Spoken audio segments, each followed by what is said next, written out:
There we go. Good job. There you go. Good job, Lincoln. Yes, sir. Good job, Lincoln.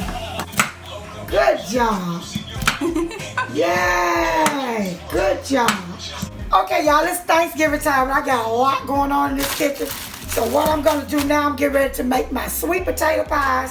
What you need, I have my yams. I've already boiled them, and they're nice and soft. So you want your yams to be nice and soft. Okay, I got the pie crust. I'm gonna make 4 pies. We got the vanilla here. Pure vanilla extract is what you want. I have my nutmeg, I have the eggs, and I have some milk.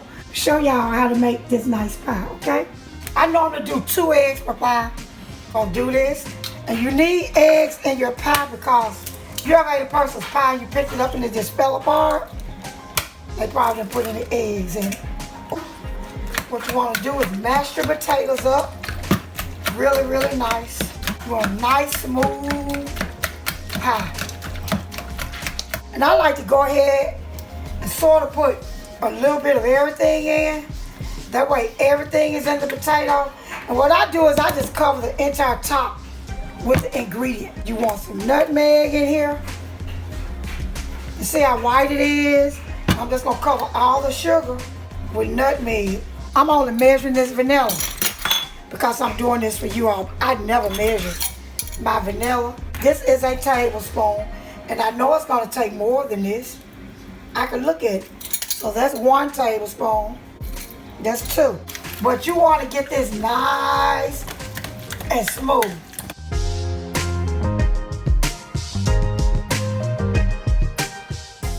And also you can put a little milk in here. Sweet potato pie is a custard. So all custards most are gonna have what in it? Milk.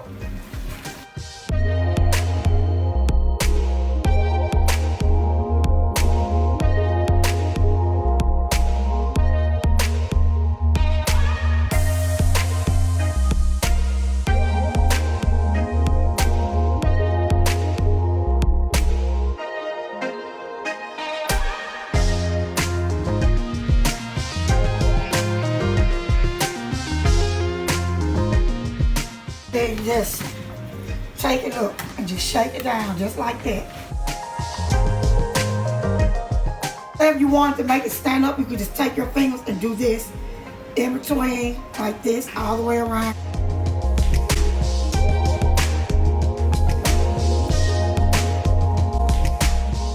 In the oven, we're gonna let them bake. I tell people the thing to bake it is this. A lot of people time their food. But me, myself, I've been cooking long enough to know that when you start to smell it, it's almost done. Place those in the oven, nice like that on the racks.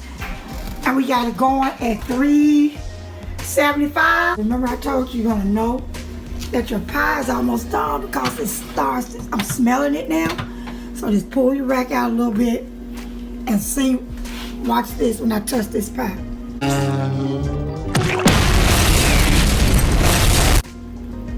See how it's shaking a little bit?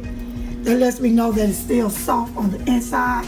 And if you put this toothpick in and see how it still has some there, that means that the batter is not done.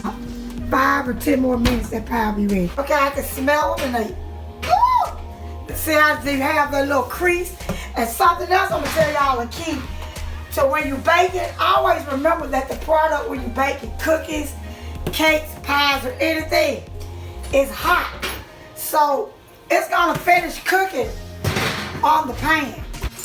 Oh, smell it so good, smell it so good. And see how pretty they are? Don't leave them in the oven until they're just really hard. See, just nice and soft. You can sort of feel it because it's gonna cool. You ever ate somebody's pie that just was dry and tight? They left it in the oven too long. Now 5 or 10 minutes of cooler time outside of the oven, okay? All right.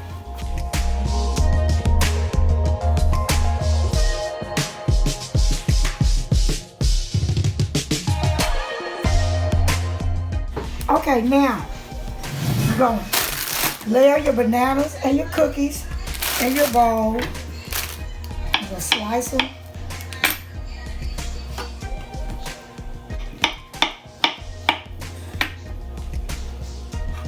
Just like this.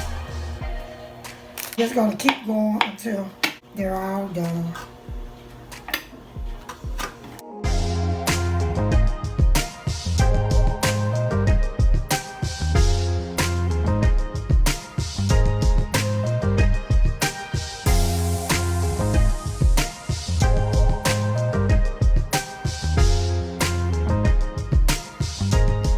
Okay, now that I got my bananas and cookies all layered, I'm gonna get ready to make the magic mixture. And this consists of condensed milk, evaporated milk. I'm using imitation vanilla, y'all, because I put all the pure vanilla in the pie eggs and the magic wand. And I'm fixing this in this size pan because I'm making such a large amount. But normally I use a saucepan. This is a saucepan in case somebody don't know. That way you can hold the handle and you can really whip it up good. So let's get started with this mixture. So you're just gonna open up all of the evaporated milk. And I'm using 3 cans of evaporated milk, 2 cans of condensed vanilla, 5 eggs, and I may have to put a little sweet milk just to make sure that I have enough mixture. And make sure you get all your product out of there because you want to get your money's worth. Okay, so I'm gonna go ahead and turn my stove on. I'm gonna start it off on high, y'all, so I can go ahead and get this good and hot. Wooden spoon here, vanilla. Gonna crack your eggs in. And you want eggs in because the eggs are gonna, again, like I told you, it holds things together. Is what the eggs do. And then you're gonna put the vanilla in. Some vanilla. And I'm gonna put in about, since this is imitation, it's not as strong as the pure, put in about so, okay? This is the trick here, is this whip. You do not want this to scorch. And a little cheat tactic, let me show y'all, is you can take a little custard powder, just a little bit. I'm gonna put in a tablespoon of custard powder to make sure that my consistency is correct and it's not runny. And we're gonna let this be on high. And we're gonna stir, stir, stir, stir, stir. This is the part. This is why I said that some of you may want to use a double boiler the first time. But you do not want this to stick on the bottom. And see, I got the pot on high. And if you use just only milk and not condensed milk, then you're gonna want to put some sugar in it. But I use condensed milk because it's very sweet, and that way I don't have to worry about any sugar. And you're just gonna cook this until it starts to thicken as a custard. And I cannot let this burn, because this custard will burn if it's not moving in this pot as it's thickening. 6.5 hours later. Starting to thicken, y'all see it. Okay, we're gonna take it off the heat, turn it off. I'm gonna make sure it's cooked to consistency. And then what we're gonna do,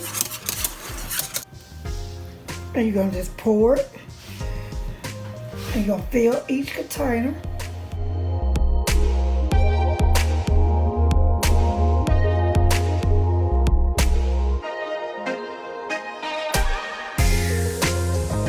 What I like to do is just shake it. Shake each one down. Shake. Shake. Gonna throw a few more cookies in here. I went up sort of high with the custard on that one. 1, 2, 3. 4, 5. Nice banana pudding. Real banana pudding.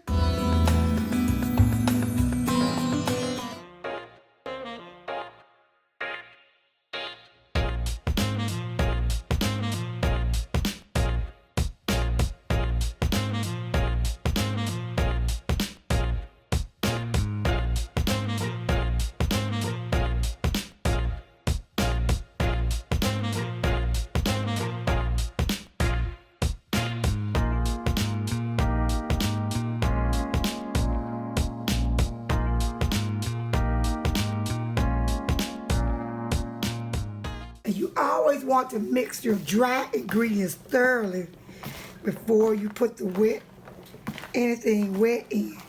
You want to make sure that you mix this very well, very well. Okay, now that I have all of my dry ingredients mixed very thoroughly in the cornbread, y'all see how the color changed, how pretty it looks? Next, what you're going to do, the broth that has the onion, bell pepper, and celeries in it that I cooked last night for the chicken. And I use leg quarters, I do. And it's chicken broth, cream of mushroom. Next, you ever eaten someone's dressing that tastes a little dry? This is a secret. This right here will keep your dressing from being dry. It's gonna be very good and moist. And after I put this in, I'm gonna get that broth that I showed you all that has the bell pepper, onion, and celery cooked in. And I bought some extra broth just in case I don't have enough of my cooked broth. I only use this if I don't have enough from my cooked broth. Remember, you're putting the eggs in because you want your dressing to have a nice consistency and not fall all apart. And you just want to mix this all in. And it's not going to look too liquefied yet because it's only the cream of mushroom, and I'm putting this in, remember, to help with the moisture because I haven't added any of the broth yet. But you're adding this, make sure before you add any liquid that you have thoroughly combined and mix your dry ingredients all the way through. And you're going to pour some of this nice broth that came off of the chicken. I use leg quarters because it has a little grease in it and it flavors well. Mix it in very well, and what I do is I taste it before I bake it. But I only mix my chicken in after I divide the dressing up into each pan. That way each pan of dressing has a certain amount of meat in it and it's not skimpy. But it's gonna look sort of like this. Your consistency is before you bake it. Now we're going to get ready to divide it up of dressing that I'm going to. Okay, now if Dominique was still living at home, y'all, she would have this done. So I'm gonna pull everything off of this chicken. Make sure I pull this fat off of here. Any little bell peppers in it, I can put that in here. And you just wanna pull off all the lean meat, no bones. This is what's going to go into dressing. Okay, now I have all the chicken pulled, and see all this fat and gristle? This is why you don't just throw it over into the dressing. You pull all that off, and that way you only have this nice, beautiful pan of nice lean meat that you're going to add into your dressing. And you want to make sure that each pan gets some nice chicken in it. Now we're just going to make sure we get all of the chicken stirred in nicely into all of them. And I have my oven preheated over there. As long as you get everything the way you want it before you put it in the oven, it's great. I told you I baked my food. I'm going to say about 30 minutes on 375 is what you're going to bake it. And you should have some great dressing. Happy Thanksgiving. Okay, now let's check and see. It's been 25 minutes. Let's see what we got here. Our dressing. Woo, the smells looking good. And y'all, I'm not in this video because it's really early in the morning. I still have on my PJs. So that's why I just want to give a big old kudos shout out to those of you that make this look so easy. A few I can think of off the top of my head. Of course, my children. All of Destiny, Dominique, D-Son, B. Simone, Sindar. Y'all make this look so easy. Hey, I just respect y'all. I can't even keep forgetting to turn my camera off and on. But I respect you all. I always want to say where I learned something from. And I'm learning from all y'all. I watch the greats out there. So y'all enjoy y'all Thanksgiving. Hope y'all enjoy this video. I hope my family enjoy this dressing. Stay safe. Wear your mask. And we'll all be back together again soon.